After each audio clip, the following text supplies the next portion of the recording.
Baik, Assalamualaikum warahmatullahi wabarakatuh. Perkenalkan, nama saya Aryan M. Riyadi dengan NPM 201111111046 dari kelas Hukum Administrasi Negara 3B dengan dosen pengampu Ibu Dr. Sanijar Febri Haryati RSH.MH, Fakultas Hukum Universitas Unhata. Baiklah, pada video kali ini saya akan menjelaskan tentang yaitu base checking. Base checking adalah salah satu bentuk kegiatan pemerintah dalam menjalankan peranannya yang tergolong dalam perbuatan hukum pemerintah atau rechtshandeligen. Istilah base checking berasal dari Belanda, Akte Administratif Prancis, Verwaltungsakt Jerman. Van der Pot. Menurut Van der Pot, base checking adalah perbuatan hukum yang dilakukan alat-alat pemerintahan. Pernyataan-pernyataan kehendak alat-alat pemerintahan itu dalam menyelenggarakan hal-hal istimewa dengan maksud mengadakan perubahan dalam lapangan perhubungan hukum.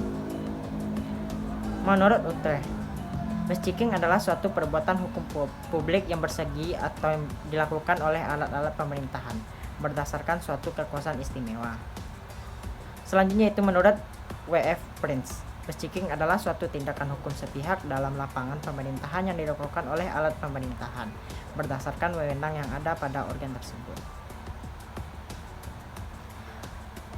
Selanjutnya itu base checking menurut Undang-Undang Nomor 5 Tahun 1986, Undang-Undang Nomor 9 Tahun 2004, Undang-Undang Nomor 5 Tahun 1986 tentang Peradilan Tata Usaha Negara menyebutkan bahwa keputusan tata usaha negara adalah suatu penetapan tertulis yang dikeluarkan oleh badan atau pejabat tata usaha negara yang bersihkan tindakan hukum tata usaha negara yang berdasarkan peraturan perundang-undangan yang berlaku, yang bersifat konkret, individual, dan final, yang menimbulkan akibat hukum bagi seseorang atau badan hukum perdata.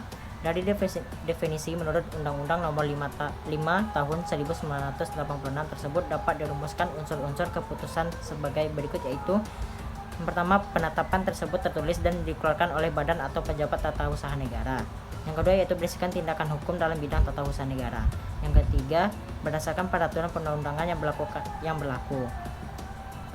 Selanjutnya bersifat konkret, individual, dan final, serta menimbulkan akibat hukum bagi seseorang atau badan hukum perdata. Selanjutnya itu tentang macam-macam base checking. Yang pertama yaitu menurut Van der Waal menyatakan bahwa keputusan tata usaha negara terdiri dari yang pertama de Rechtsvaststellende Beschikingen.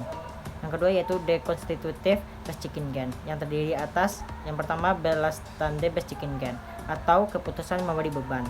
Yang kedua Beschuldigende Beschikingen atau disebut dengan keputusan yang menguntungkan.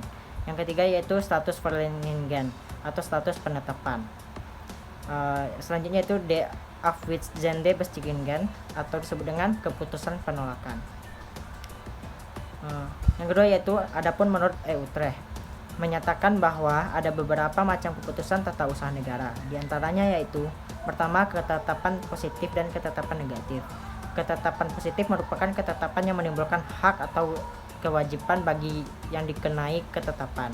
Sedangkan ketetapan negatif merupakan ketetapan yang tidak menimbulkan perubahan dalam keadaan hukum yang telah ada. Adapun ketetapan negatif ini dapat berbentuk yaitu pernyataan tidak berkuasa atau disebut dengan Obenfuget Verklaring. Yang kedua yaitu pernyataan tidak diterima atau disebut dengan Nihton van Gelijks Verklaring. Yang ketiga yaitu suatu pernyataan atau disebut dengan Afwijzing. Ketetapan deklaratoir atau ketetapan konstitutif. Ketetapan deklaratoir merupakan ketetapan yang hanya menyatakan bahwa hukum demikian atau disebut dengan Rechtsvaststellende Beschikingen. Yang kedua yaitu ketetapan konstitutif adalah ketetapan dalam membuat hukum atau disebut dengan Rechtsstappen, ketetapan kilat atau disebut dengan en malik, dan ketetapan tetap atau permanen disebut Bitspen.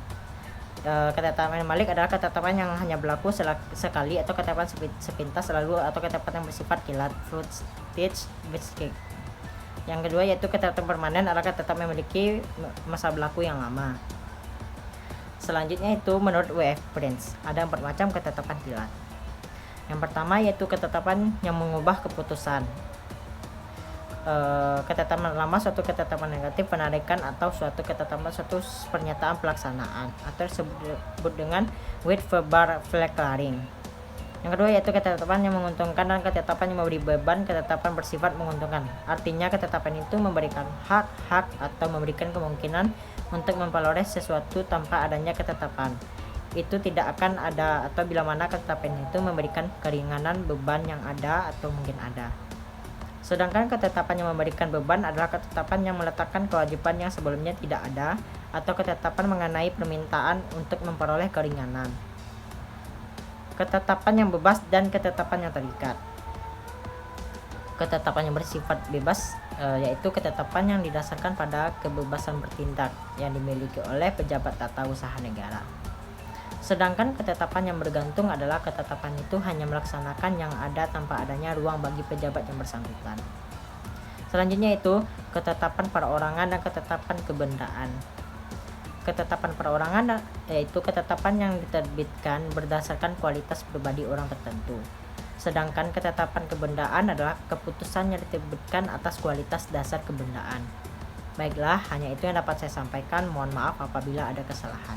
Terima kasih. Assalamualaikum warahmatullahi wabarakatuh.